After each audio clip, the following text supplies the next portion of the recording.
Vivian Mathews's knees pressed against the cold marble floor of the Corleone Grand Hotel's penthouse ballroom. Her uniform damp with sweat as she scrubbed champagne stains that cost more than most people's monthly rent. The crystal chandelier above cast fractured light across her dark skin, each shard reflecting a woman who had spent 3 years perfecting the art of invisibility. Tonight, that careful invisibility was about to become the most powerful weapon in Manhattan. Hey there, beautiful souls. Welcome back to my channel where we dive deep into stories that'll make your heart race and your faith in justice restored. I'm so excited you're here with me tonight. Before we jump into this absolutely mind-blowing story, I have to ask, where in the world are you watching from? Drop your city in the comments below, because I love connecting with you amazing people. And hey, if this is your first time here, or even if you've been rocking with me for a while, please hit that subscribe button and ring that notification bell. It really helps the channel grow and means I can keep bringing you these incredible stories. Trust me, you won't want to miss what happens next in this story. Your support means everything to me. The ballroom buzzed with the kind of wealth that whispered rather than shouted. 500 of Manhattan's elite mingling in Armani and Chanel, their laughter floating above the soft jazz quartet. None of them noticed the woman in the gray housekeeping uniform moving like a ghost between their designer shoes, collecting their carelessly dropped napkins and wiping their spills. To them, she was furniture. Invisible. Disposable. But Vivian Mathews was about to teach them that the most dangerous power is the kind you never see coming.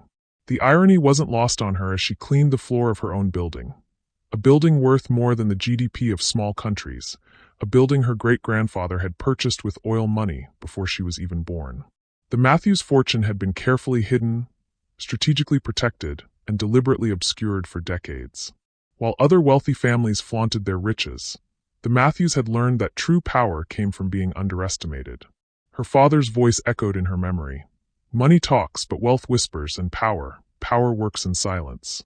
Tonight, she would honor that principle while destroying a man who had forgotten that invisible people often see everything. Ethan Vulturi strutted through the crowd like a peacock in a $3,000 suit, his platinum watch catching the light as he gestured dramatically to his circle of admirers. At 35, he was Manhattan's golden boy, or so he thought. His hotel empire had made him wealthy, his arrogance had made him famous, and his complete lack of empathy was about to cost him everything. Ladies and gentlemen, Ethan's voice boomed across the ballroom, the champagne evident in his swagger. I want to thank you all for joining me tonight at this charity gala. Because nothing says I care about the less fortunate, like spending 50 grand on a party. The crowd erupted in laughter, their champagne glasses clinking in appreciation of his wit. Vivian's hands stilled on the cloth she was using, her jaw tightening imperceptibly. She had heard him give this same speech 3 times this year, each time more self-congratulatory than the last. Ethan's eyes suddenly fixed on Vivian, still kneeling by the far wall, and his expression shifted into something predatory. Speaking of the less fortunate, his voice carried across the room, cutting through conversations like a blade. Look at this perfect example right here. The jazz quartet faltered. Conversations died. 500 pairs of eyes turned toward the woman in the gray uniform who had suddenly become the center of attention in the worst possible way. But this time, Vivian didn't rise to her feet. She didn't transform into an avenging goddess. She simply looked up from her cloth with the mild, slightly confused expression of someone who didn't understand why she was being addressed. "Sir," she said quietly, her voice carrying just the right note of nervous respect. "This lovely lady here," Ethan continued, his voice dripping with false charity, "represents exactly why we're here tonight. Working multiple jobs, probably can't afford her rent, grateful for whatever scraps we throw her way." He gestured toward Vivian with his champagne flute, liquid sloshing dangerously close to the rim. "I bet she's never even held a $100 bill in her entire life." Some of the crowd shifted uncomfortably. Others stared with the morbid fascination of witnessing a car crash. A few actually nodded in agreement. Vivian slowly rose to her feet, but instead of a regal transformation, she remained perfectly, heartbreakingly ordinary. Her posture stayed slightly hunched, her eyes downcast in the way of someone accustomed to being invisible.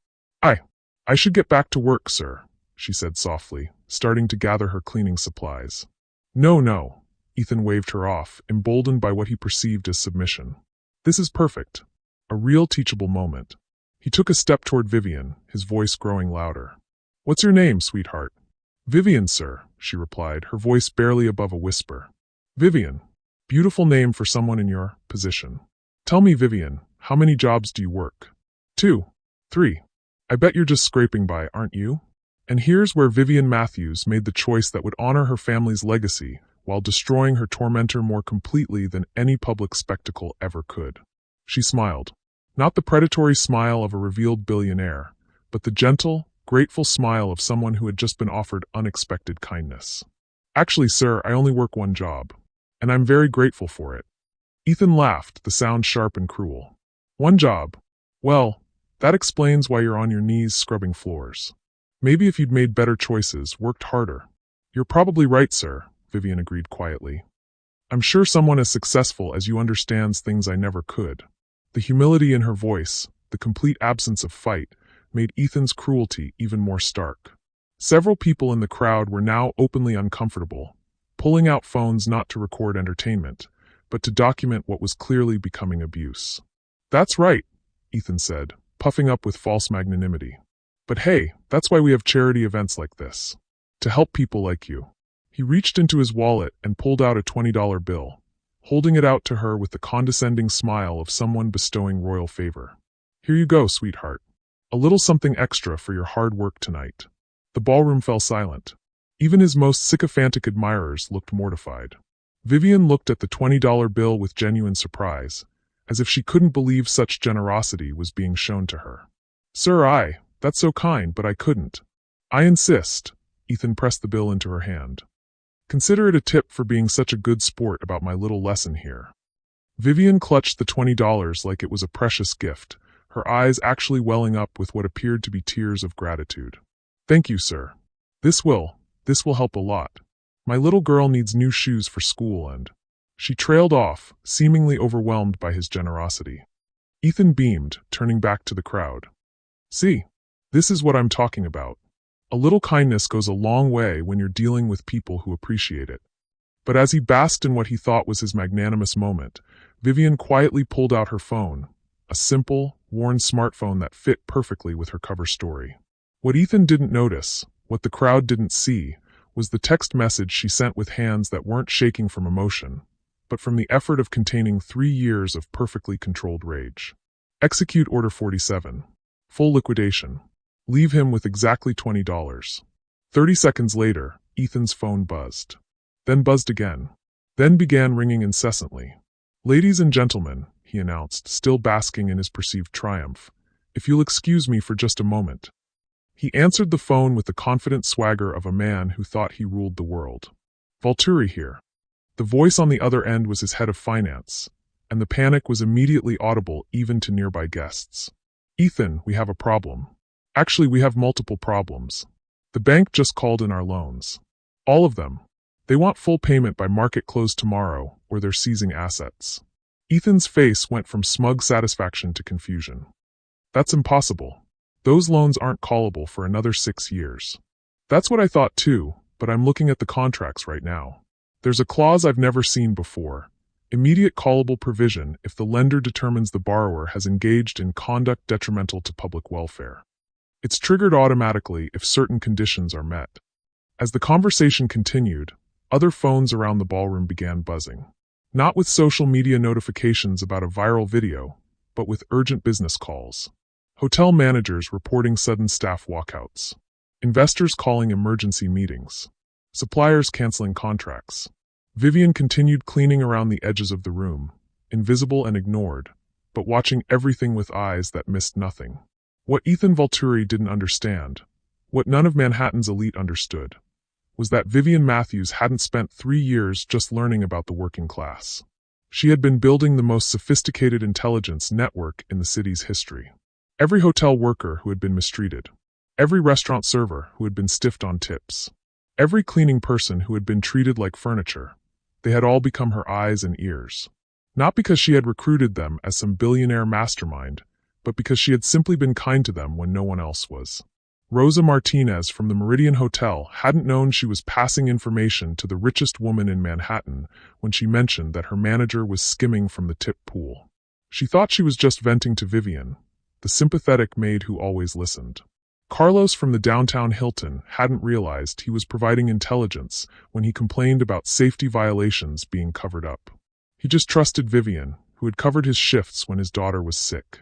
Michael Castellano from her own hotel hadn't known he was falling in love with a billionaire when he found himself looking forward to their brief conversations in the supply closet.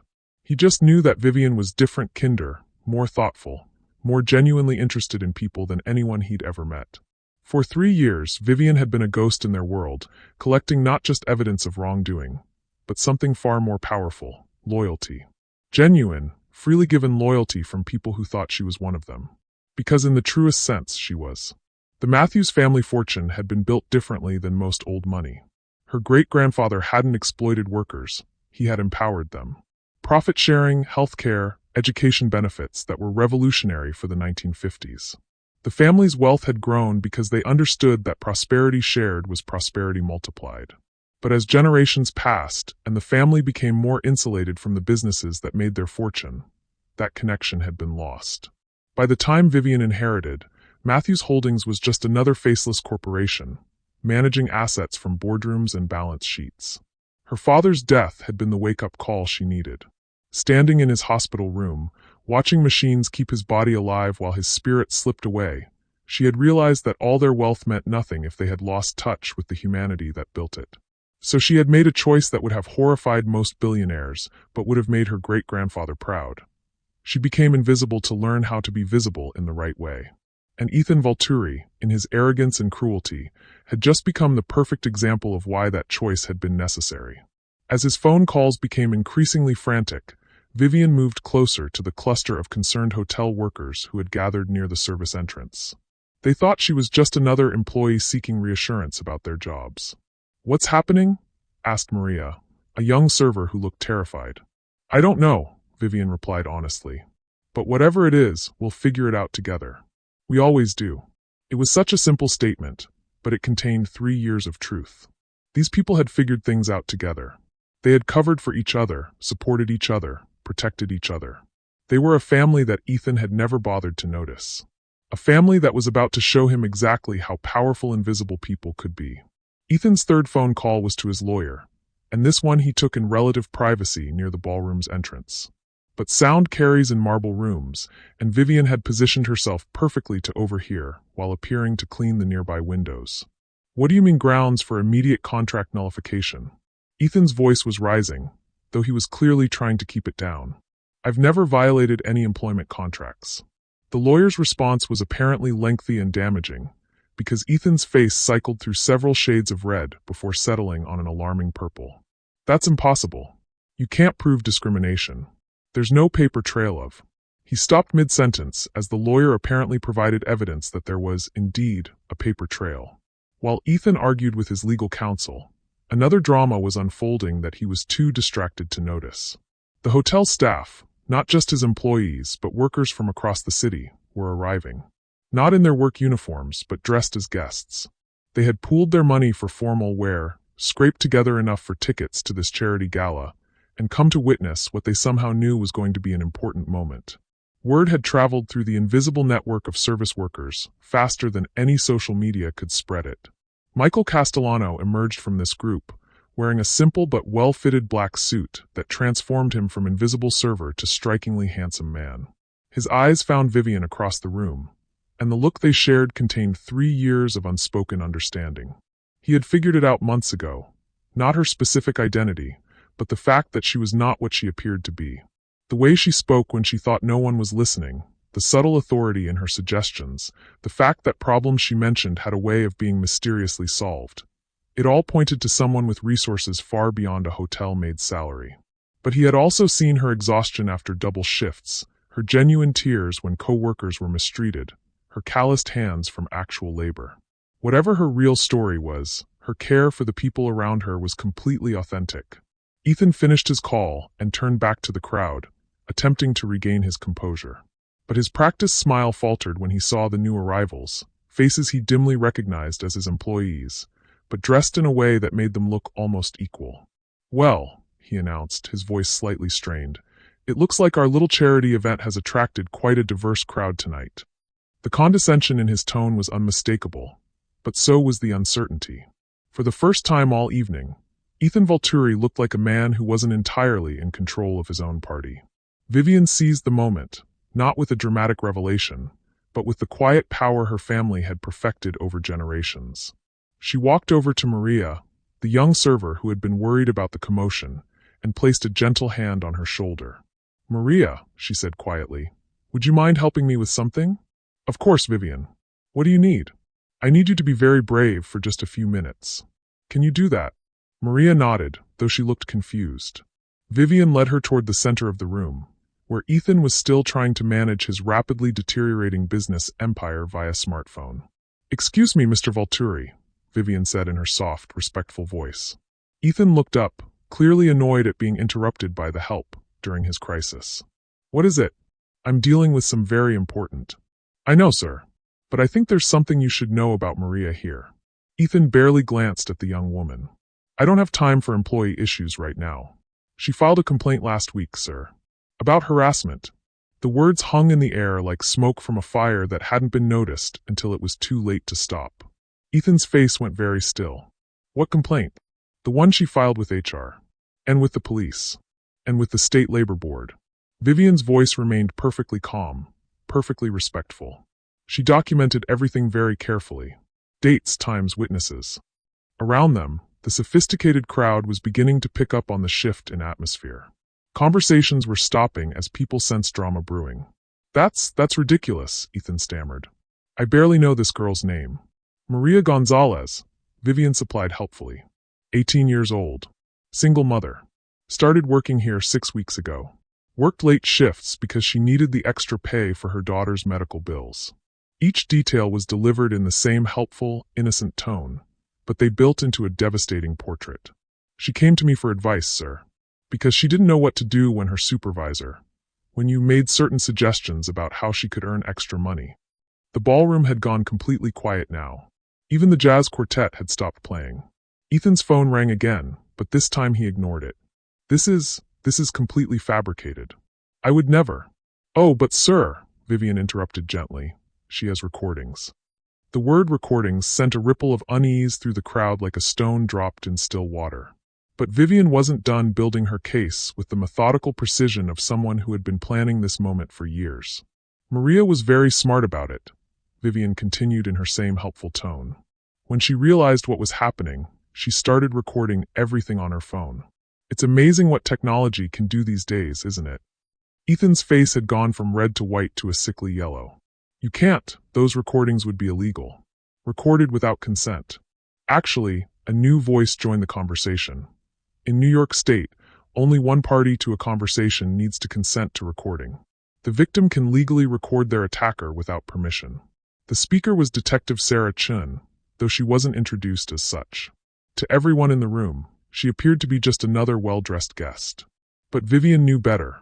Detective Chun had been investigating workplace harassment in the service industry for 2 years, often going undercover as a hotel guest to observe interactions. And, Detective Chun continued conversationally, when those recordings document criminal behavior, they become evidence in a felony investigation. Ethan's phone buzzed with another text. This time, when he looked at it, his knees actually buckled slightly. The message was from his head of security. "Boss, you need to know, there's been a coordinated walkout. Every property, every shift, the entire staff is gone." But it wasn't just a walkout. As Ethan would soon discover, it was something far more devastating. Across Manhattan, in every hotel, restaurant, and service business that bore the Vulturi name, workers were calmly finishing their shifts and then leaving. Not in anger, not with dramatic announcements, but with the quiet dignity of people who had simply decided they deserved better. They handed in their uniforms, returned their key cards, and walked out into the night. Some had new jobs waiting, positions that had mysteriously opened up at competing businesses that very afternoon. Others had been accepted into training programs they had applied for months ago, but never expected to hear back from. What Ethan didn't realize, what he would never realize, was that every single one of these opportunities had been arranged by a network he had never bothered to see.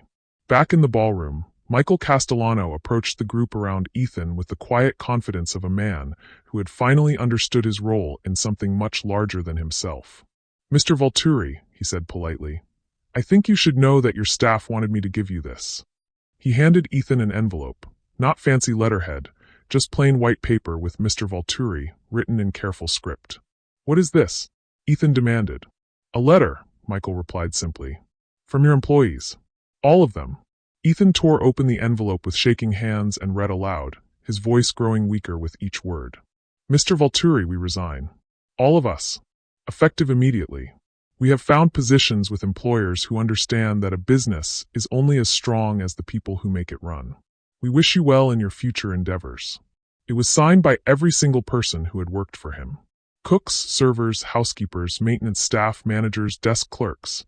Every name carefully written in the same respectful script. They can't all quit at once, Ethan protested, though his voice lacked conviction. There are contracts, obligations. At-will employment, Detective Chin observed mildly. Works both ways, doesn't it? Ethan's phone rang again. This time it was his insurance company, calling to inform him that his liability coverage was being reviewed in light of recent allegations of criminal conduct by management. Then his suppliers, canceling contracts due to reputational concerns. Then his investors, demanding emergency meetings to discuss character clauses in their partnership agreements. Each call stripped away another piece of his empire, but not through dramatic public exposure or viral social media campaigns. Through the quiet, methodical application of consequences that had been building for 3 years. Vivian watched it all with the satisfaction of an architect seeing a blueprint perfectly executed. But her greatest satisfaction came from watching Maria Gonzalez stand taller with each phone call, realizing that her courage to speak up had triggered something much larger than she could have imagined. Mr. Vulturi, Vivian said quietly, still maintaining her respectful tone. I think you should probably take these calls somewhere private. This is a charity event, after all. People came here to celebrate kindness, not to watch someone's life fall apart. Even in her moment of triumph, she was offering him dignity. More dignity than he had ever shown to anyone. But Ethan, faced with the complete collapse of everything he had built, made the critical error of lashing out at the one person who was still treating him with respect. This is your fault, he snarled at Vivian. Somehow, this is all your fault. You put her up to this, didn't you? You and your little conspiracy of maids and busboys. The accusation hung in the air, and for a moment, Vivian allowed herself a small, sad smile. Mr. Vulturi, she said gently, you did this to yourself. We were just paying attention. The beauty of Vivian's approach was that she never had to reveal who she really was. The destruction of Ethan Vulturi was complete without anyone in that ballroom learning that the quiet maid had the power to buy and sell every person in the room twice over. But Michael Castellano, watching the woman he had fallen in love with orchestrate the most elegant takedown he had ever witnessed, realized that the moment had come for his own act of courage. Actually, he said, stepping forward, there's something everyone should know. Vivian's eyes widened slightly, the first crack in her composure all evening. Michael, don't. No, he said firmly but gently. They should know. Not who you are, but who you've been. He turned to address the crowd, many of whom were still trying to process what they had just witnessed. 3 years ago, a woman took a job as a hotel maid. She worked double shifts, she covered for sick colleagues, she listened to problems and somehow found ways to solve them. She never missed a day of work. She never complained about the hours or the pay or the way some people treated her. His voice grew stronger as he spoke, carrying the conviction of absolute truth. She organized carpools for co-workers who couldn't afford cars. She brought lunch for people who couldn't afford to buy it. She helped with homework when single mothers were too tired to help their kids. She learned everyone's birthdays and made sure they felt remembered. Vivian was staring at him now, tears beginning to form in her eyes. And when people were harassed or discriminated against or mistreated, she didn't just offer sympathy. She offered solutions. Phone numbers for lawyers who worked pro bono. Information about job openings at better companies. Resources that somehow, mysteriously, always turned out to be exactly what was needed.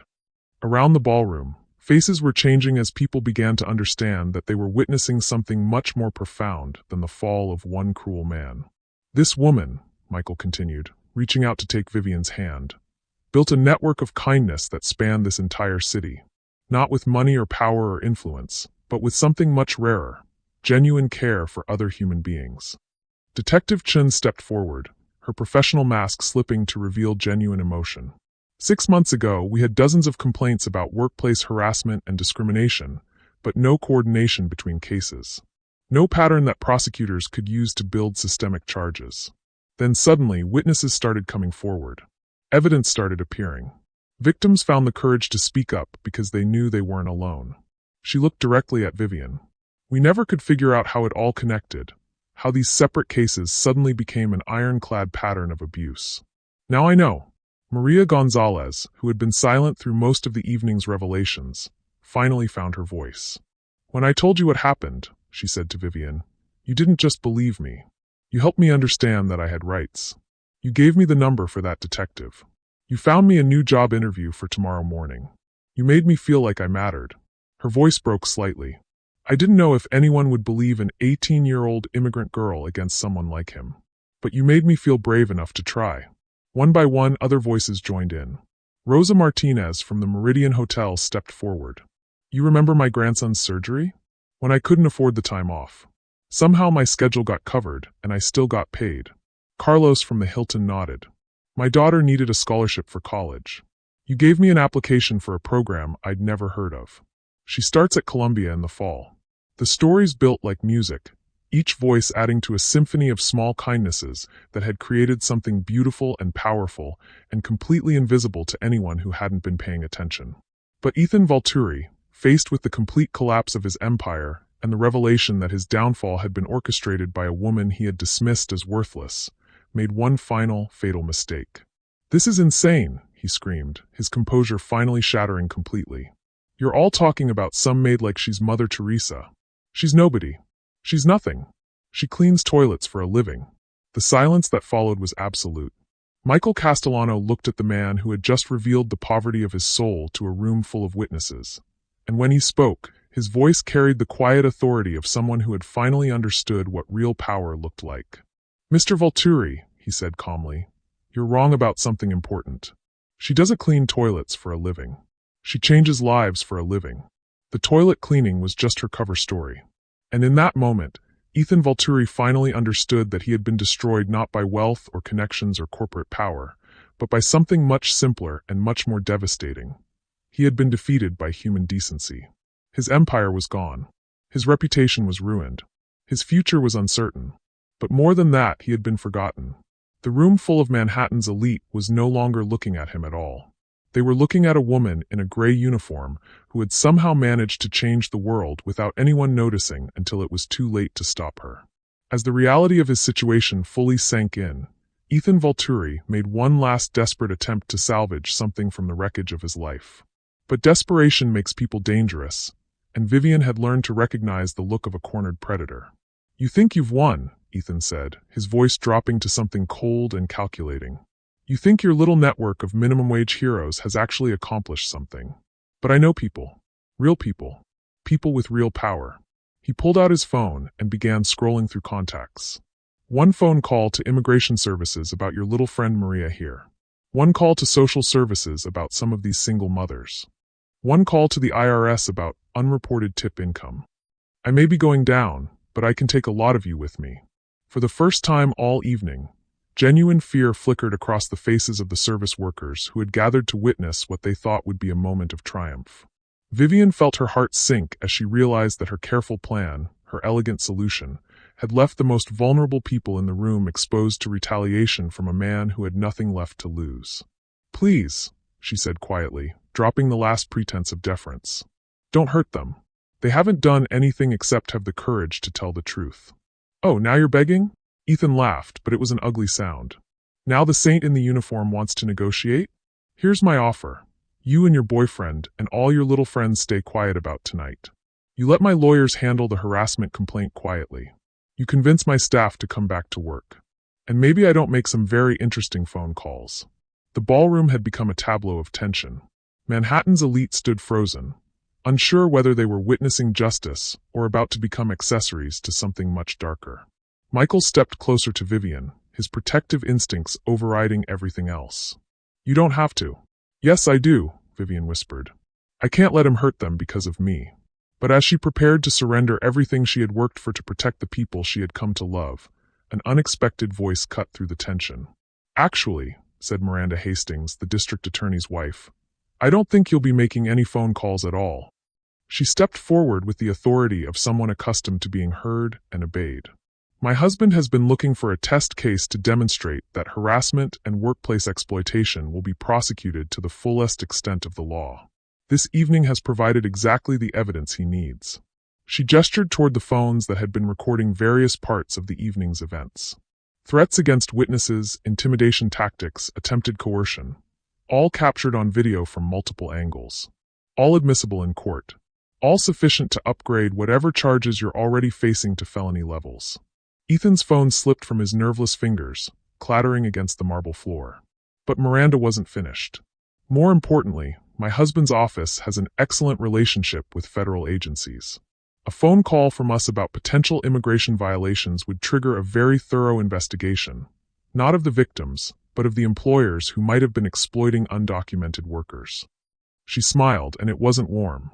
Given that several of your properties have been flagged for labor violations, I suspect that investigation would be very interesting indeed. Detective Chun stepped forward to join her.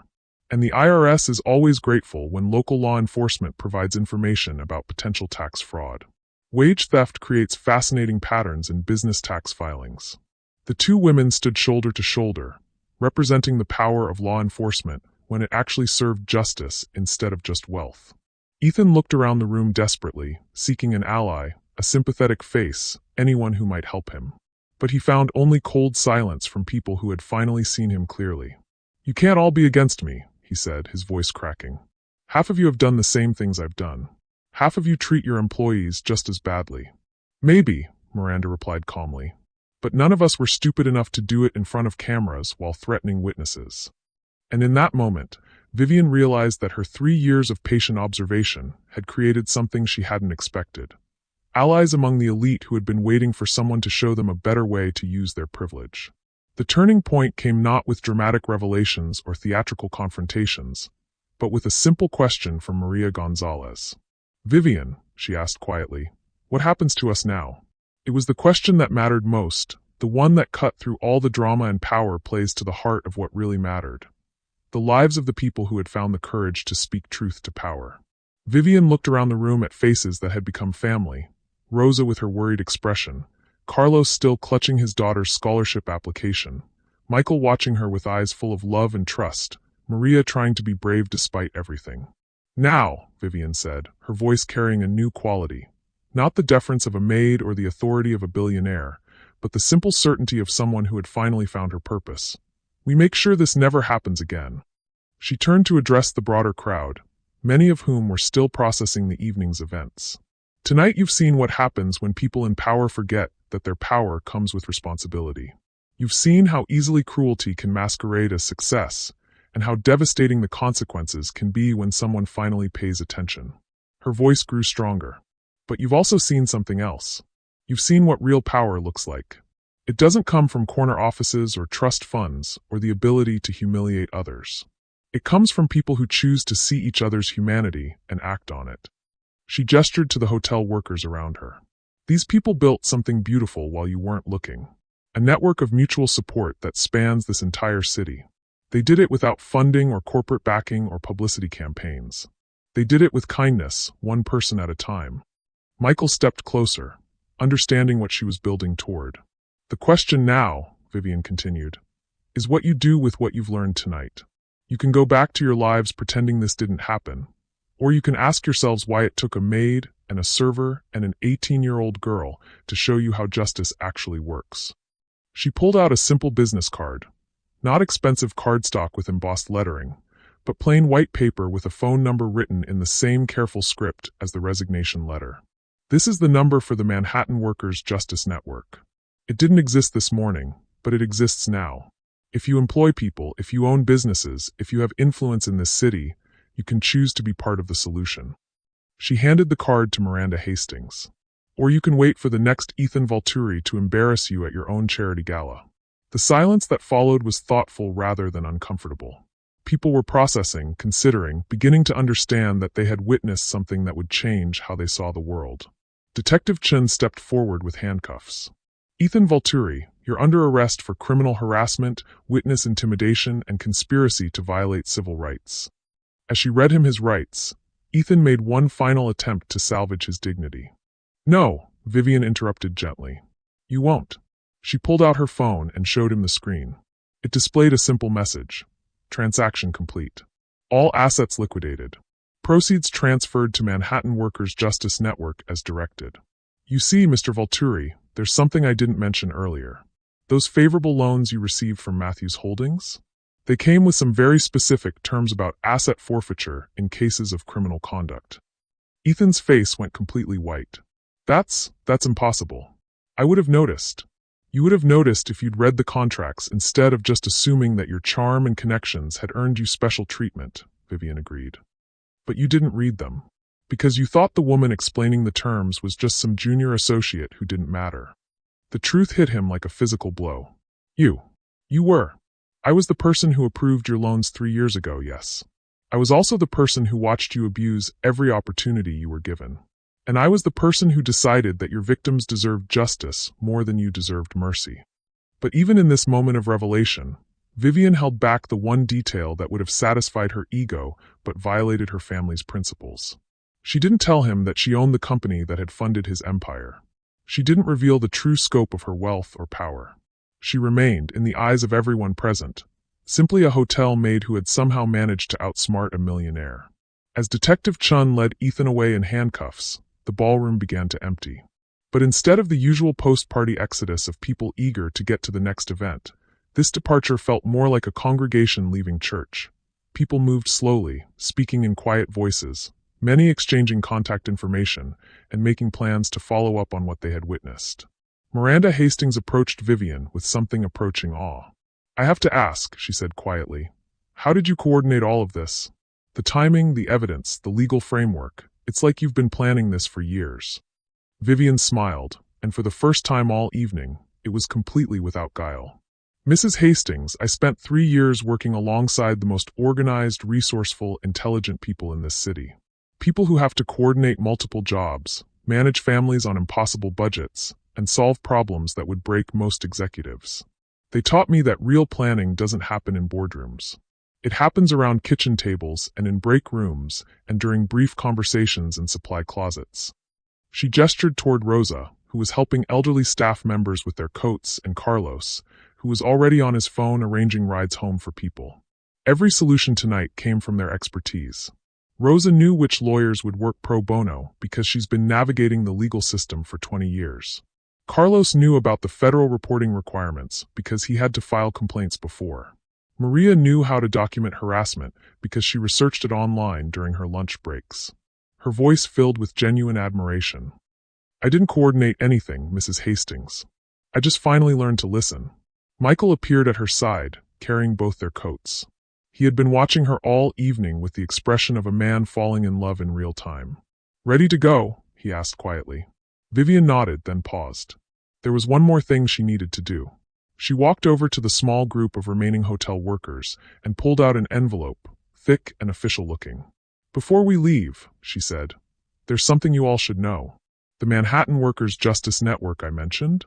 It's real, and it starts tonight." She opened the envelope to reveal legal documents. "These are the incorporation papers. The initial funding comes from the liquidation of Ethan's assets, but the real strength comes from something else." She smiled at their confused faces. "It comes from the fact that you've all just proven that you can organize, coordinate, and execute a complex operation that took down one of the most powerful men in Manhattan. Those are skills that transfer." Rosa stepped forward, reading over the documents. "Vivian, this is real corporate paperwork. How did you?" "I may clean toilets for a living," Vivian replied with a gentle smile, "but I have a very good lawyer." What she didn't say, what her family's principles would never allow her to say, was that she had 7 very good lawyers and a legal department that employed 43 people, and that the Manhattan Workers' Justice Network was now backed by an endowment larger than most universities.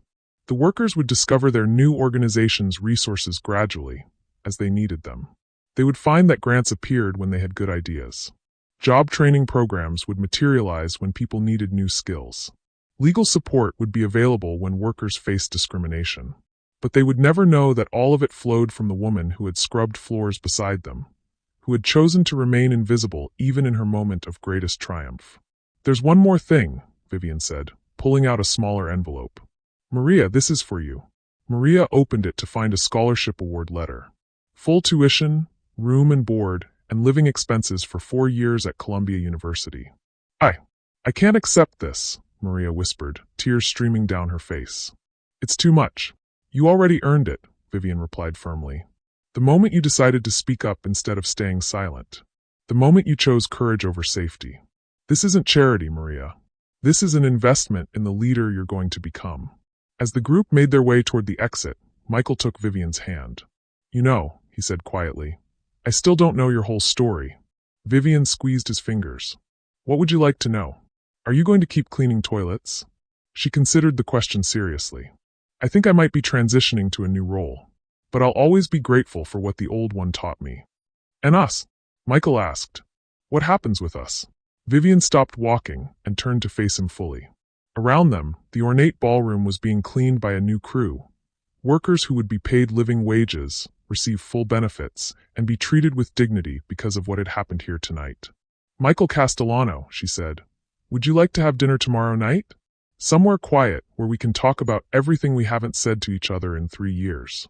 His smile could have powered the city. "I thought you'd never ask."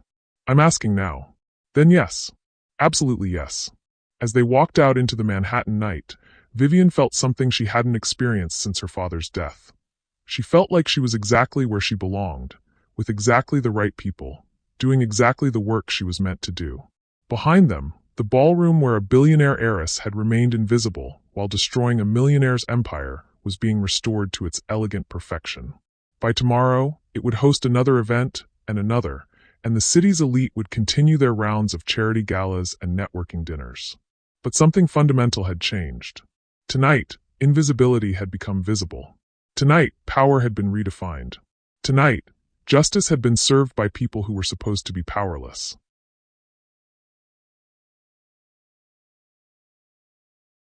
And the most beautiful part was that most of the world would never know how it had really happened. 8 months later, the small cafe in Queens was nothing like the grand ballrooms of Manhattan.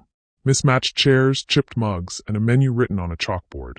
But it was where Vivian Mathews chose to meet with the board of the Manhattan Workers' Justice Network every month, because it was owned by Carmen Rodriguez, a former hotel housekeeper who had used a small business loan from the network to follow her dream of opening a restaurant. Vivian sat at a corner table, reviewing applications for the network's latest initiative, a program that would provide legal training for service workers so they could represent themselves in labor disputes. Her laptop was the same worn model she'd used as a maid, though it now connected to resources that could change thousands of lives. "The usual?" Carmen asked, approaching with a pot of coffee that smelled like heaven. "Please," Vivian smiled. "And Carmen? That new girl you hired last week, Sophia? She's amazing. Her table service is incredible." Carmen beamed with pride. "She came from the Meridian Hotel. Rosa recommended her. Said she had been working 2 jobs to support her grandmother, but now she can focus on just one good job that pays enough." It was a story Vivian heard often now. The invisible network of support that had brought down Ethan Vulturi had become a visible force for change across the city. Workers moved between jobs that treated them well. Bad employers found themselves unable to staff their businesses. Good employers discovered a pipeline of loyal, skilled workers. The door chimed, and Michael walked in, wearing the simple jeans and sweater that had become his uniform since leaving the hotel industry. He had taken a position as the network's director of operations, using his understanding of the service industry to help design programs that actually worked for the people they served. "How did the meeting go?" Vivian asked as he kissed her cheek and settled into the chair across from her. "The mayor wants to make our model citywide," Michael replied, stealing a sip of her coffee. "Apparently, workplace violations are down 30% in the past 6 months, and worker satisfaction is at an all-time high. Because people know someone is watching," Vivian nodded. "And because workers know they have somewhere to go when they need help. Also because a certain someone has been quietly buying up properties and converting them to worker-owned cooperatives." Vivian's cheeks flushed slightly. "I have no idea what you're talking about." Michael's eyes sparkled with affection and amusement. "Just like you had no idea how those legal fees got paid for the Garcia family when their son was injured on the job site. Pure coincidence. And the scholarship fund that magically appeared at every community college in the borough? I really should pay more attention to where my tax dollars go. Michael reached across the table and took her hand, running his thumb over a simple ring she wore. Not a massive diamond that would announce her wealth, but a modest sapphire that matched her eyes. Vivian Mathews, soon to be Castellano, he said quietly. You know I love you exactly as you are, right? Mysterious philanthropist, former toilet scrubber, secret business owner, and all. I love you too, she replied. But I'm not mysterious. I'm just selective about what I share. Will you share something with me now? What? Michael pulled out a small velvet box. Will you share the rest of your life with me? Starting with a wedding next month in Carmen's restaurant, with all our real family in attendance. Vivian's eyes filled with tears as she looked around the cafe. Rosa was there, working on her laptop while her granddaughter did homework at the next table.